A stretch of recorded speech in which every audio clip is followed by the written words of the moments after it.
To yanzu akan iban tuwon nan me za ku iya cewa? Ya yanayin tuwon nan yake a yadda kuka same shi? Na ga alamar tuwon nan kamar yana da zafi amma kuma alamarsa zai yi daɗi. Rabona da cikin irin wani tun shekara kimanin shekara 1000 kenan tun lokacin zamanin kakata Zainabu Abu mai tagwayen suna. Allah sarki ga wata baiwa Allah nan ma har da jaka ta zo za ta zuba tuwon wai bayan ta ci. Wace ce? Gidan wace?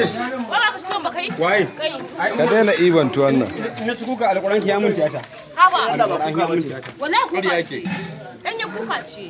Ah, ba ta ji ana asalin barbela ba. Miyar labai. Ku ce me nan fa? Alƙur'an kuka ya mun tiyata.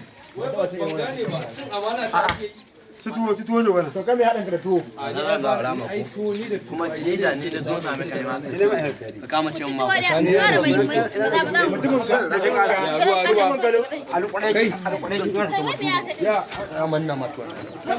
Dan iska da kai loma ɗaya ka tayi ka shige da gudu kai ka neman ruwa.